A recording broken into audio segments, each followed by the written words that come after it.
Саламатсыздар ма балалар? Бүгін біз 4-ші сыныптың қазақ тілінің 91-ші сабағын өтетін боламыз.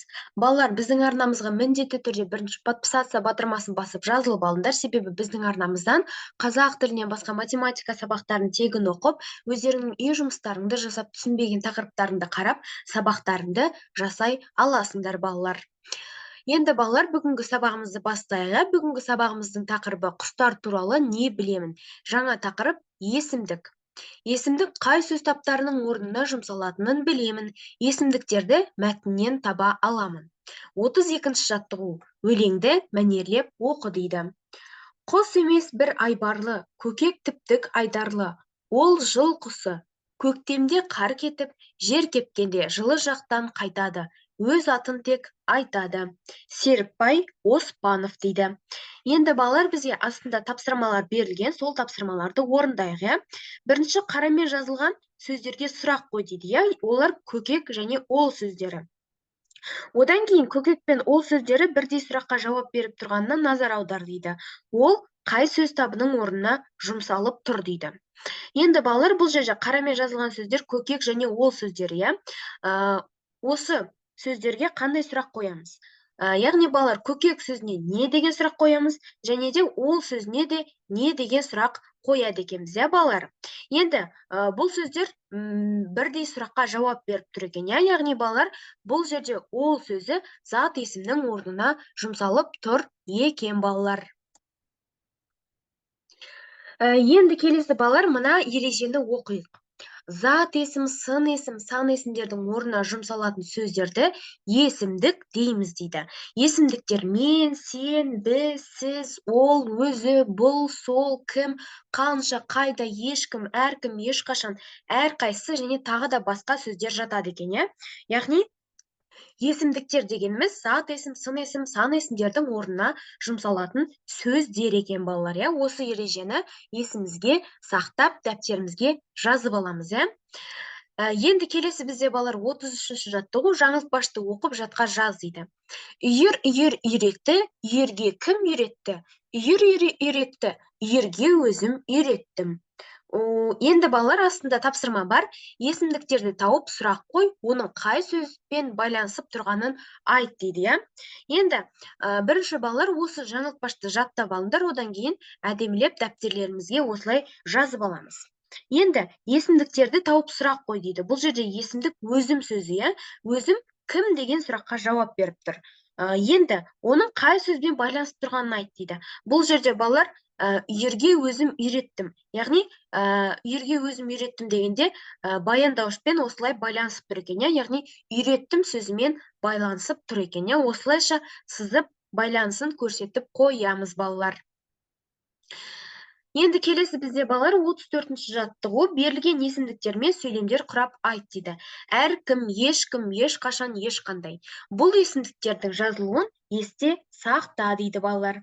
Енді балалар, осы сөздермен, яғни есімдіктермен сөйлем құрап айтайық. Бірінші мысалы, бақылау жұмысын оқушылардың білімін тексеру үшін әркім өзі жасауы қажет. Екінші, бүгін мектепте ешкім келмеді. Үшінші, анам маған ешқашан өзің таңдаған жолдан тайма дейді. Төртінші, жаңадан келген баланың бұл мектепте ешқандай досы жоқ. Осындай балалар сөйлемдер құрасақ болады екен. Келесі бізде балалар 35-ші жаттығу, шығармашылық үзіліс екен. Мәтінді мазмұндық жағынан ретке келтіріп жаз дейді.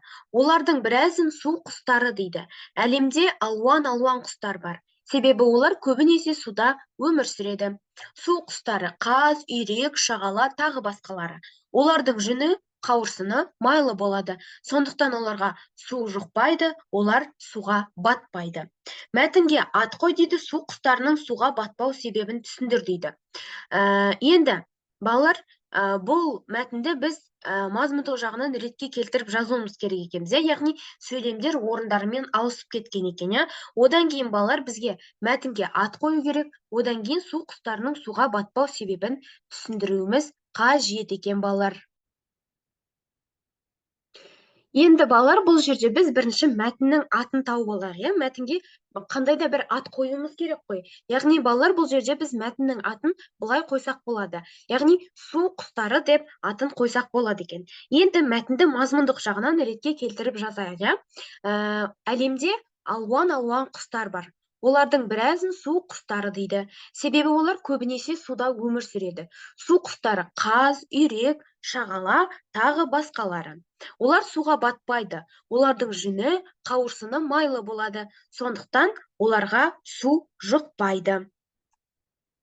Енді балалар, бізге су құстарының суға батпау себебін түсіндір дейді. Су құстарының жүні, қауырсыны майлы болады, сондықтан оларға су жұқпайды. Содан олар суға батпайды екен. Осылайынан балалар, біз олардың су құстарының, яғни суға батпау себебін осылай түсіндірсек болады екен, балалар. Келесі енді бізде балалар 36-шы жаттығу, түсіп қалған есімдіктерді орнына қойып, өлеңді көшіріп жаз дейді. Яғни балалар, бұл жерде бізде есімдіктер түсіп қалған, сол есімдіктерді тауып біз өлеңді көшіріп жазуымыз керекпіз. Келеді ұшып тырналар, үшкілденіп тізіліп, қайтқан сайын жылда қараймыз қызығып дейді Мұзафар Әлімбай. Есімдіктерді тап, олардың жекеше түрін ата дейді. Енді балалар, бұл жерге біз есімдіктерді қойып бірінші жазып алайық. Бұл жерде мысалы былай жазуға болады. Келеді ұшып тырналар, үшкілденіп тізіліп, қайтқан сайын жыл долар, қараймыз біз қызығып болады екен. Енді бізге балалар есімдіктерді тап деп тұр. Олардың жекеше түрін ата дейді. Бірінші балалар, бұл жерде бізде олар, одан кейін біз деген есімдік бар екен. Яғни балалар, бұл жерде олар есімдігінің жекеше түрі ол болады, ал біз есімдігінің жекеше түрі мен болады екен. Осылайынан балалар дәптерімізге жазып аламыз. Келесі бізде балалар 37-ші жаттығу, ребусты шеш дейді. Енді балалар, бұл жерде бізде ребус берілген, сол ребусты шешуіміз керек бізде. Ребустың шешуіндегі мақалдың мәнін топта талқыла дейді. Есімдікті тап дейді. Яғни бұл жерде балалар қандай да бір мақал шығады екен, сол мақалды жазып, мәнін топта талқылап, одан кейін есімдікті табуымыз керек бізде. Енді бұл жерде балалар ребустың шешуі мынандай болады екен. Өз елің алтын бесігің болады екен. Енді есімдікті тап дейді. Бұл жерде есімдік өз деген сөз екен, яғни өз деген есімдік бар екен. Енді бұл мақалдың мағынасы мынандай балалар. Өз елің алтын бесігің деген, яғни өз еліңнен артық, өз туған жеріңнен артық ешқандай жер жетпейді. Яғни өзіңнің туған жеріне ешқандай жер жетпейді екен. Соны бізге түсіндіріп тұр екен балалар. Осымен балалар, біздің бүгінгі сабағымыз аяқталды. Міндетті түрде подписаться батырмасын басып, біздің арнамызға жазылуды ұмытпаңдар. Біздің арнамыздан балалар математиканың есептерін, қазақ тілінің жаттығуларын бірге орындап, талдайтын боламыз. Келесі кездескенше сау саламатта болыңдар. Сендерге тек қана сәттілік тілеймін.